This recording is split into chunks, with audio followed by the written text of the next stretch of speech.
حي على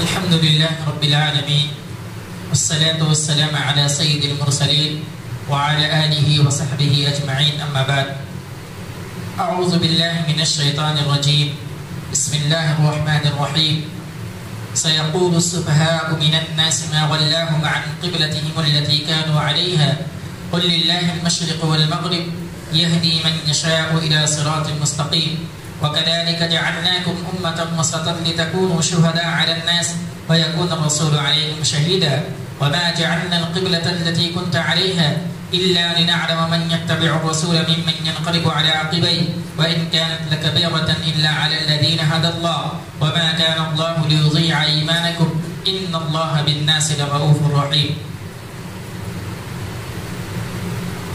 دوسرے پارے کی 2 آیتیں. اس آیت کے اندر اللہ رب العالمین نے تحویل قبلہ کے بارے میں بیان فرمایا ہے کہ عنقریب یہ لوگ کہیں گے کہ جس قبلہ پر یہ تھے اس سے انہیں کس چیز نے ہٹایا. آپ کہہ دیجئے کہ مشرق اور مغرب کا مالک اللہ رب العالمین ہی ہے اور جسے چاہے سیدھی راہ کی ہدایت کر دے. ہجرت کے بعد اللہ کے نبی صلی اللہ علیہ وسلم جب مکہ سے ہجرت کرنے کے بعد مدینہ آئے تو 16 اور 17 مہینے تک اللہ کے نبی صلی اللہ علیہ وسلم نماز بیت المقدس کی طرف یعنی بیت اللہ کی طرف رخ کر کے نماز پڑھتے تھے. لیکن اس کے بعد اللہ کے نبی صلی اللہ علیہ وسلم یہ چاہتے تھے اور بار بار دعا کرتے تھے کہ جو قبلہ ابراہیم کا تھا یعنی خانہ کعبہ اس کی طرف رخ کر کے نماز پڑھنا چاہتے تھے. اللہ کے نبی صلی اللہ علیہ وسلم بار بار اللہ رب العالمین سے دعا بھی کرتے تھے. پھر اللہ رب العالمین نے ان کی دعا کو قبول فرمائی اور جو ہے قبلہ کو تحویل کرنے کا حکم دیا گیا اور یہ حکم ہوا کہ آپ جب نماز پڑھیں تو خانہ کعبہ کی طرف رخ کر کے نماز پڑھیں. اس وقت جب کفار اور مشرکین اور یہود و نصارہ یہ لوگ جو ہے بغاوت کرنے لگے شور شرابہ کرنے لگے کہ ان کو کیا ہو گیا ہے. ابھی تک یہ لوگ بیت المقدس کی طرف نماز پڑھتے تھے رک کر کے نماز پڑھتے تھے اب خانہ کعبہ کی طرف رک کر کے نماز پڑھتے ہیں یہ لوگ کیا کر رہے ہیں. پھر اللہ رب العالمین نے کہا اللہ کے نبی صلی اللہ علیہ وسلم کو حکم دیا گیا کہ آپ کہہ دیجئے مشرق اور مغرب کا رب اللہ رب العالمین ہے.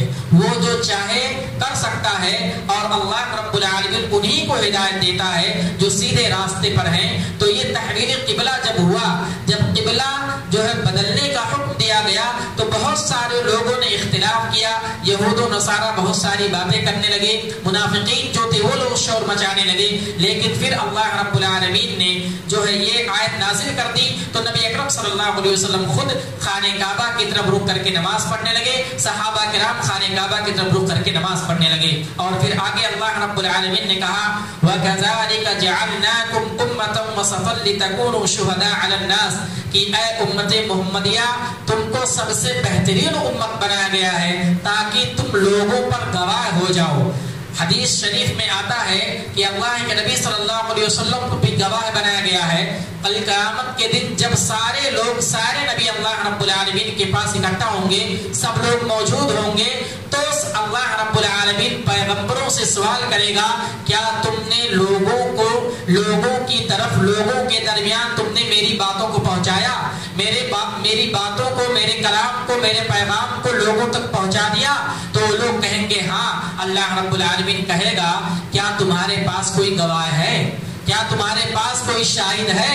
تو لوگ کہیں گے کہ نبی اکرم صلی اللہ علیہ وسلم ہمارے گواہ ہیں ہمارے شاہد ہیں. پھر اس وقت اللہ کے نبی صلی اللہ علیہ وسلم کو پیش کیا جائے گا اور ایسے موقع پر خود نبی اکرم صلی اللہ علیہ وسلم گواہی دیں گے اور امت محمدیہ جو کہ ہم نبی اکرم صلی اللہ علیہ وسلم کے ماننے والے ہیں ہم بھی گواہی دیں گے. تو ایسے موقع پر ہم کو سب سے بہترین امت بنایا گیا ہے اور سب سے بہترین امت ہونے کے ساتھ ساتھ نبی اکرم صلی اللہ علیہ وسلم کا امتی بنایا گیا ہے. اور اسی طریقے سے اللہ رب العالمین نے جب قبلے کو چینج کیا قبلے کا رخ جب چینج کیا تو اللہ رب العالمین نے کہا تاکہ میں جان لوں کہ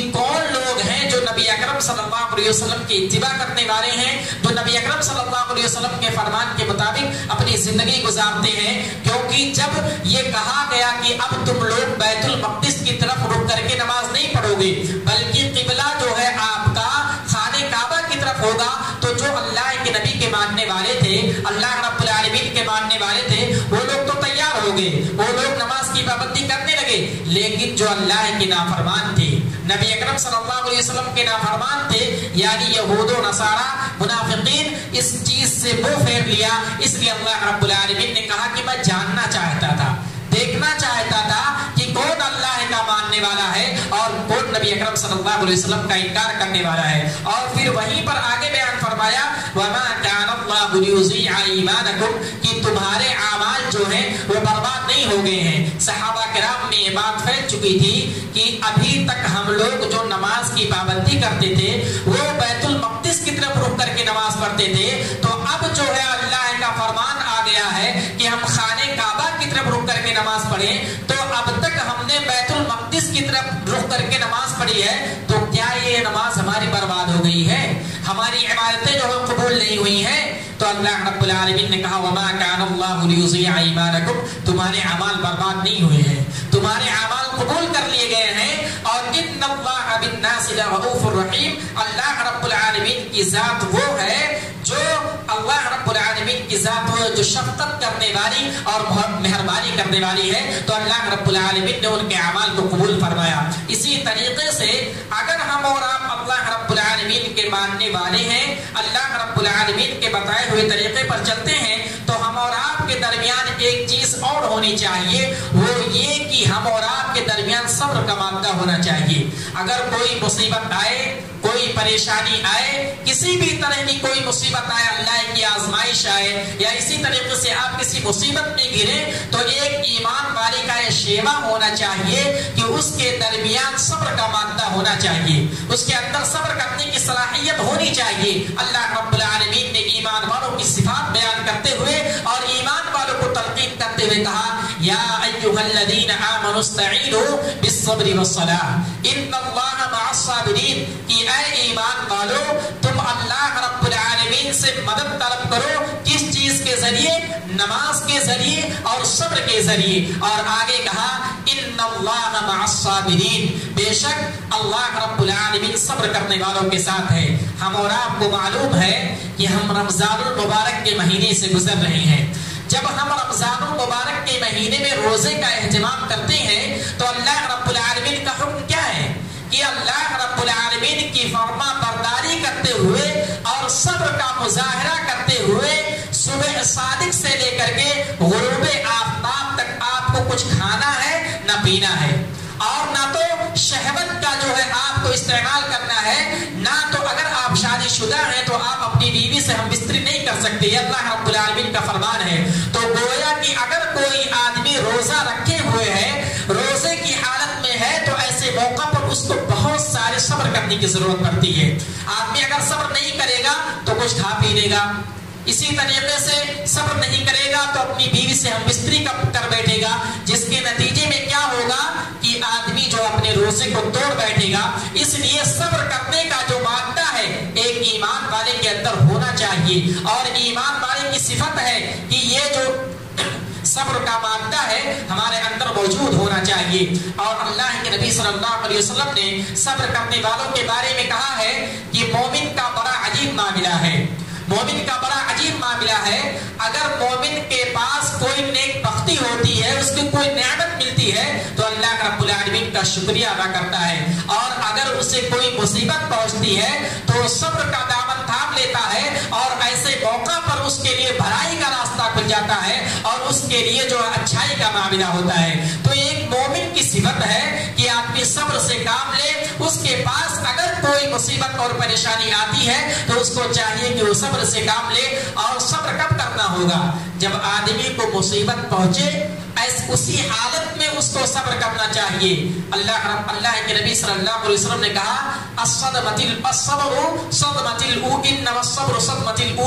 کہ آدمی کا صبر اس وقت ہوتا ہے جبکہ اس کو پہلے فرصت میں مصیبت پہنچے اور وہ صبر کر لے اور کہے کہ اللہ رب العالمین کے جانب سے ہے. ہم اور آپ کے درمیان کیا ہے؟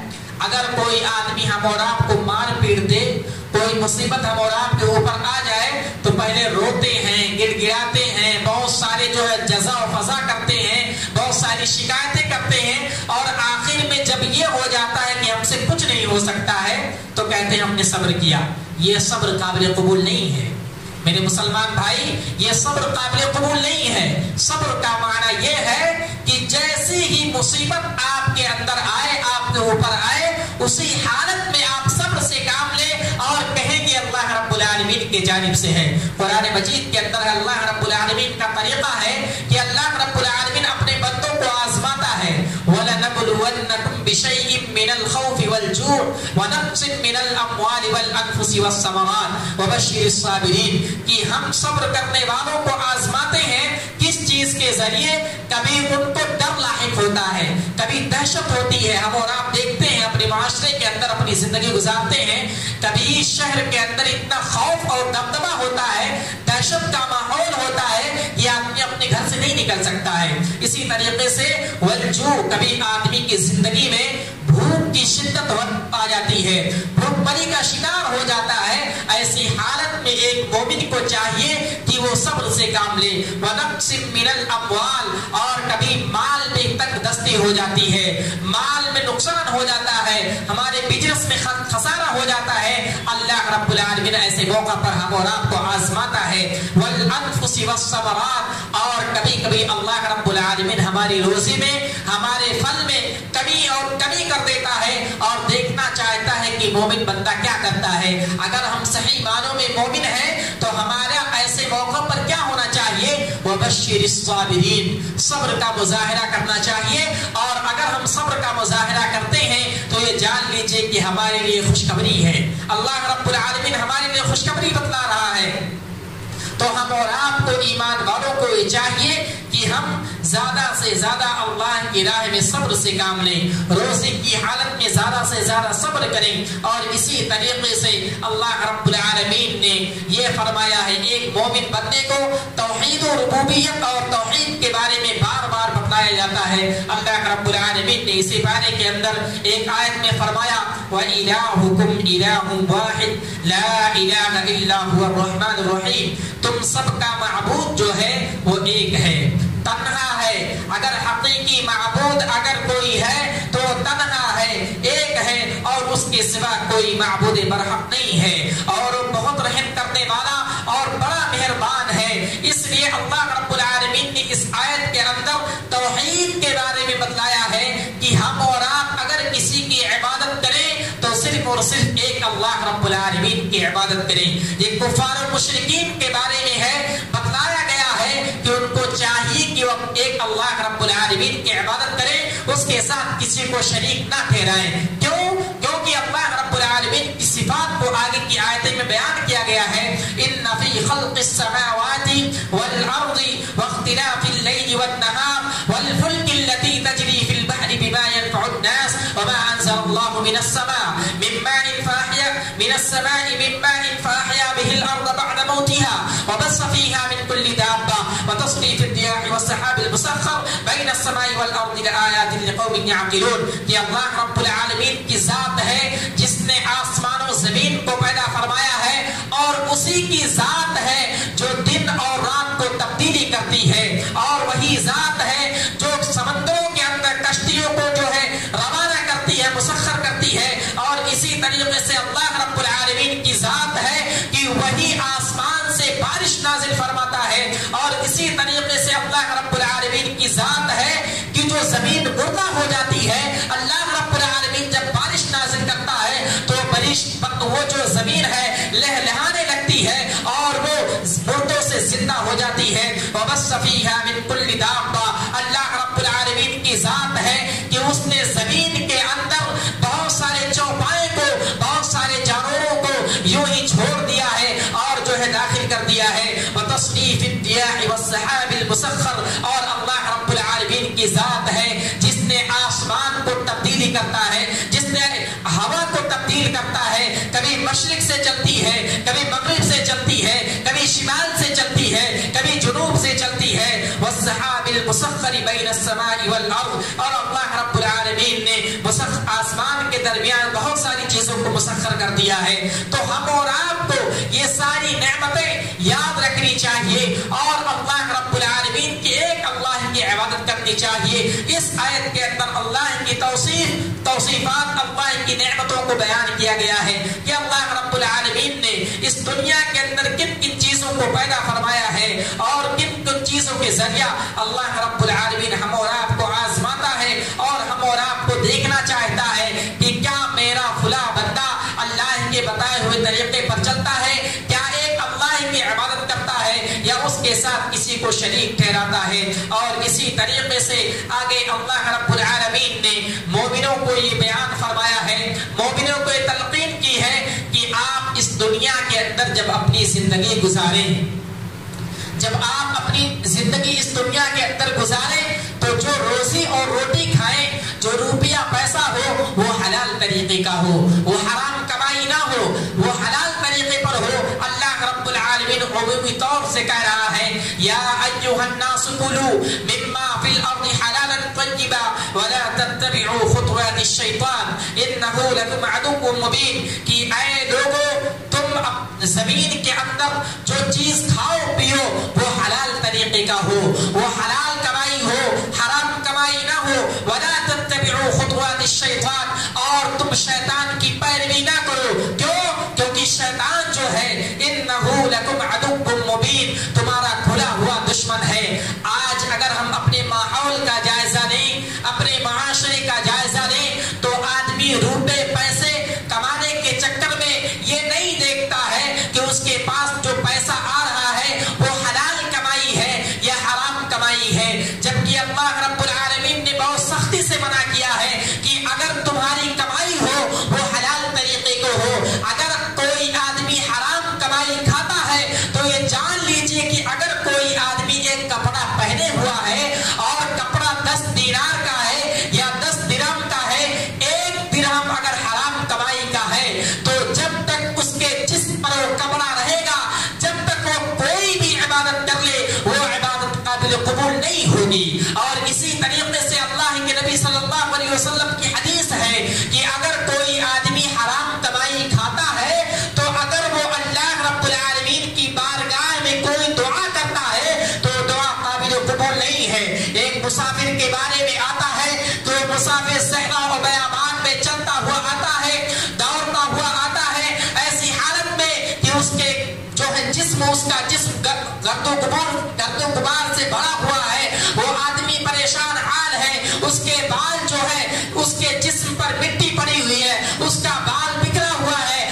ایسی حالت میں وہ اپنے ہاتھ کو اللہ رب العالمین کی بارگاہ میں اٹھاتا ہے اور کہتا ہے کہ اللہ رب العالمین میری دعا کو قبول فرما، لیکن اللہ رب العالمین کی بارگاہ میں ہاتھ اٹھاتا ہے لیکن اس کا ومطعمہ حرام، اس کا کھانا حرام، ومشربہ حرام، اس کا پینا حرام، وملبسہ حرام، اس کا پہننا حرام، فأنى يستجاب لذلك، تو اللہ رب العالمین اس کی دعا کو قبول فرمائے گا۔ اللہ رب العالمین اس کی دعا کو قبول نہیں کر سکتا کیونکہ اس کے جسم پر جو کپڑا ہے وہ حرام کمائی سے ہے، اس کا کھانا حرام کمائی کا ہے، اس کا پینا حرام کمائی کا ہے۔ اس لیے اللہ رب العالمین نے حکم دیا ہے کہ ہماری جو روزی اور روٹی ہو وہ حلال کمائی کی ہو، تاکہ اللہ رب العالمین ہمارے جو اعمال ہیں، ہمارے جو قبولیت ہیں، ہمارے جو عبادات ہیں، ہماری جو دعائیں ہیں قبول کر سکے۔ اگر اللہ رب العالمین کی بارگاہ میں ہم اپنی عبادت کو قبول کروانا چاہتے ہیں تو یہ پہلی ذمہ داری ہے کہ ہم اور آپ اللہ رب العالمین کے لیے اپنی زندگی میں روزمرہ کے ایام میں جو کھانا کھائیں، جو روزی کھائیں وہ حلال کمائی کا ہو، حرام کمائی سے بچیں۔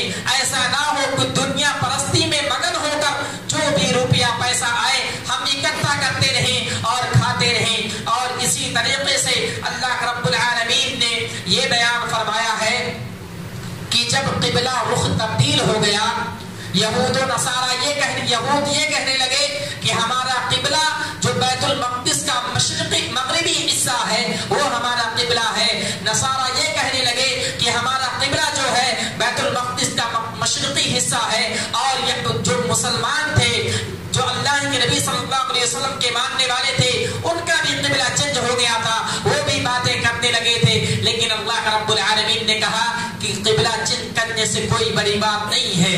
اللہ رب العالمین نے کہا لیس البر ان تولوا وجوهکم قبل المشرق والمغرب, کہ بھلائی کی بات یہ نہیں ہے کہ تمہارا قبلہ چینج ہو گیا ہے, بلکہ بھلائی کی بات یہ ہے ولکن البر من آمن باللہ والیوم الآخر والملائکۃ والکتاب والنبیین, کہ تم ایک اللہ رب العالمین پر ایمان لاؤ, یوم آخرت پر ایمان لاؤ, اور اسی کے ساتھ ساتھ جو ملائکہ ہیں فرشتے ہیں ان پر ایمان لاؤ, والکتاب اللہ رب العالمین کی جو کتابیں ہیں ان پر ایمان لاؤ, والنبیین اللہ رب العالمین کی جو نبی ہیں ان پر ایمان لاؤ, اور اسی کے ساتھ ساتھ وآتى المال على حبه ذوي القربى واليتامى والمساكين وابن السبيل والسائلين وفي الرقاب.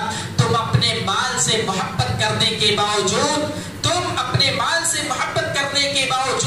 جو فقراء و مساکین ہیں, جو یتیم ہیں, جو سائل ہیں, ان کو اپنے مال میں سے ان کو اوپر خرچ کرو, ان کو اوپر خرچ کرو, یہ بھلائی کی بات ہے. وَأَقَامَ الصَّلَاةَ وَآتَى الزَّكَاةَ, نماز قائم کرو, زکات دو.